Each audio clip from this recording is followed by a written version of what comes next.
Buenos días, licenciada. En esta exposición vamos a presentar un análisis comparativo de la escuela neoclásica y la doctrina keynesiana, dos corrientes del pensamiento económico que han sido muy influyentes para comprender el funcionamiento de los mercados y el diseño de políticas económicas. Primero tenemos que saber que el pensamiento económico ha sido moldeado por diferentes corrientes que han respondido a los contextos históricos y a los desafíos de cada época. Entre ellas destacan la escuela neoclásica y la doctrina keynesiana, las cuales han contribuido al entendimiento de los sistemas económicos que tenemos en la actualidad. Por un lado, la escuela neoclásica, cuyo mayor exponente fue Alfred Marshall, se basa en la racionalidad del individuo, la utilidad marginal y la capacidad de los mercados que tienen para autorregularse. Según esta corriente, la flexibilidad de precios y salarios permite alcanzar el equilibrio del mercado y el pleno empleo. Por otro lado, tenemos la doctrina keynesiana, desarrollada por John Maynard Keynes en 1936, que plantea que los mercados no siempre pueden autorregularse y que la demanda agregada es un factor clave para el crecimiento económico.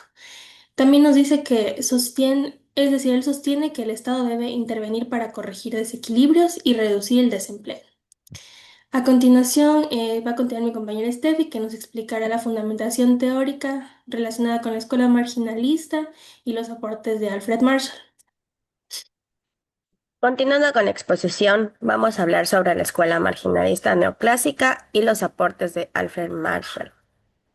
La escuela marginalista surgió a finales del siglo XIX y se caracteriza principalmente por analizar cómo la oferta y la demanda determinan los precios y las cantidades producidas en el mercado.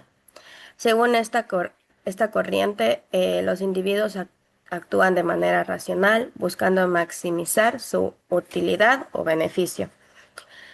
Uno de los conceptos más importantes de esta escuela es la utilidad marginal, que se refiere a la satisfacción adicional que obtiene una persona al consumir, una unidad adicional de un bien o servicio. A medida que se consume más de un producto, la utilidad marginal tiende a disminuir. Dentro de esta corriente destaca Alfred Marshall, quien es considerado uno de los principales representantes de la microeconomía neoclásica, en su obra Principios de Economía Política, publicada en 1890. Integró las ideas del marginalismo con conceptos de la economía clásica. Marshall desarrolló el análisis de los mercados mediante las curvas de oferta y demanda, explicando que el precio de equilibrio se determina en el punto donde ambas curvas se intersectan. Además, introdujo la importancia de analizar los mercados considerando distintos horizontes de tiempo, como el corto y el largo plazo. Gracias a estos aportes, la teoría neoclásica permitió comprender mejor el funcionamiento de los mercados y sentó las bases para muchos análisis microeconómicos que todavía se utilizan en la economía actual. A continuación, mi compañera Fernanda explicará el cuadro comparativo entre las ideas de la escuela marginalista Alfred Marshall y John Maynard. Listo. En este cuadro comparativo se analizan tres enfoques importantes del pensamiento económico: la escuela marginalista, el enfoque de Alfred Marshall y la teoría de Maynard Keynes. Cada uno intenta explicar cómo funcionan los mercados y cómo se determinan los precios. Primero está la escuela marginalista, que surge a finales del siglo XIX. Esa teoría se enfoca en las decisiones de los individuos dentro del mercado. Los marginalistas explican que las personas consumen bienes y servicios buscando obtener la mayor satisfacción posible.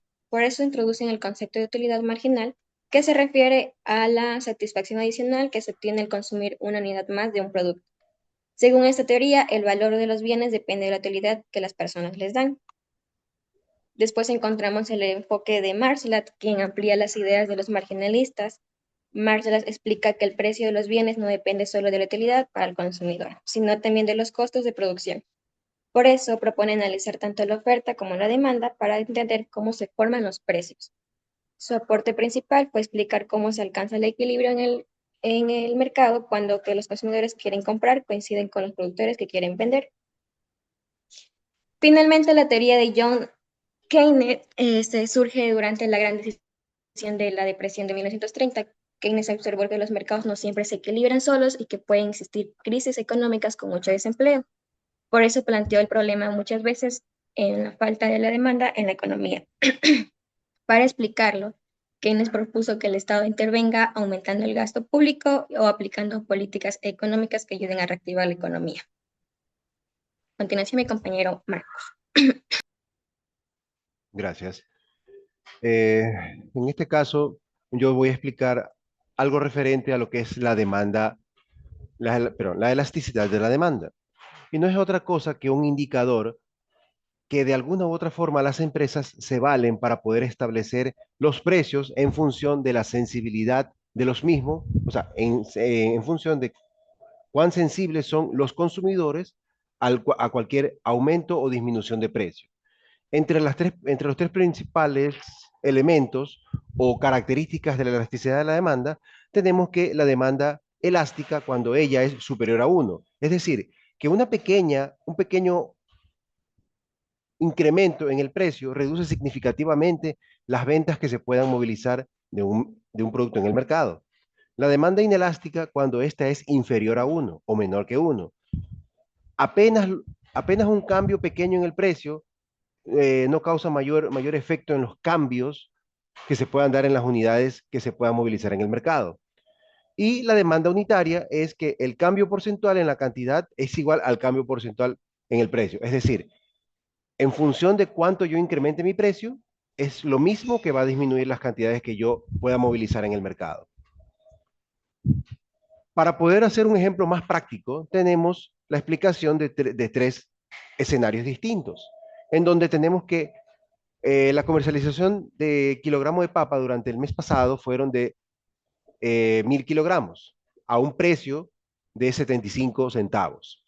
Para el mes siguiente, por efecto del precio, aumentó en un 15%, es decir, un, es decir, 11 centavos con relación al periodo anterior y en función a eso, las ventas disminuyeron 800 unidades dentro del mismo.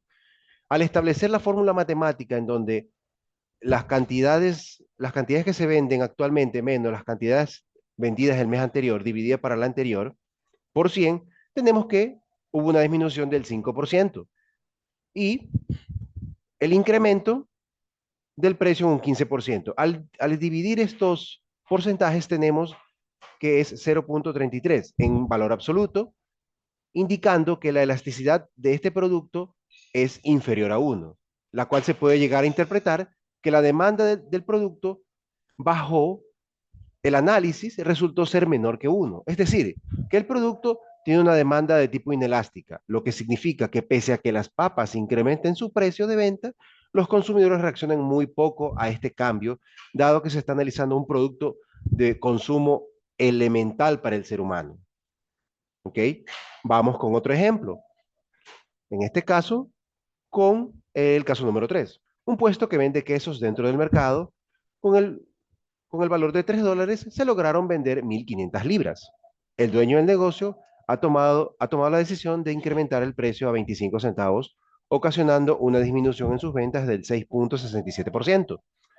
Matemáticamente hablando, tenemos que la elasticidad de la demanda de este producto es de 1, lo que quiere decir que al haber yo incrementado el precio en un 6.67% aproximadamente, las ventas disminuyeron en la misma proporcionalidad que el precio aumentó. Bueno, dentro de los resultados de la elaboración de este trabajo, tenemos que de, el desarrollo al desarrollar el componente práctico experimental, la importancia de la evolución del pensamiento económico establecidos por las escuelas marginalistas robustecen, se robustecen y mediante la doctrina keynesiana sobre el funcionamiento del mercado, donde las fuerzas representativas compiten permanentemente en la búsqueda de satisfacción de sus respectivas necesidades, los oferentes buscan o se encuentran enfocados en la maximización de sus beneficios monetarios y los demandantes se enfocan en la utilidad que ellos pueden percibir, es decir, satisfacer sus necesidades. Y pues, Como conclusión, tenemos que el análisis comparativo entre las escuelas neoclásica y la doctrina keynesiana revela dos visiones fundamentales que han modelado la teoría y política económica contemporánea. Mientras la escuela neoclásica se basa en las ideas de que los mercados son eficientes y pueden llegar a autorregularse, el individuo es racional como motor del sistema y el Estado está limitado en sus funciones básicas, es decir, simplemente a gobernar. La keynesiana destaca las imperfecciones de los mercados, recordando que ningún mercado es perfecto, la presencia de incertidumbre y la necesidad de la intervención estatal para estabilizar la economía y garantizar el empleo. Ambas corrientes surgen como respuesta a los diferentes contextos históricos que han surgido. La neoclásica, en función del periodo del crecimiento industrial y la confianza en el liberalismo económico, y la keynesiana, dada la Gran Depresión, cuando las fallas del mercado se hicieron evidentes. Si bien sus postulados pueden parecer opuestos, en la práctica se complementan mutuamente dentro del pensamiento y doctrina económica, dando lugar a enfoques híbridos que buscan equilibrar la eficiencia del mercado y la estabilidad macroeconómica. Eso es todo lo que podemos nosotros sustentar, economista. Espero haya sido de su agrado.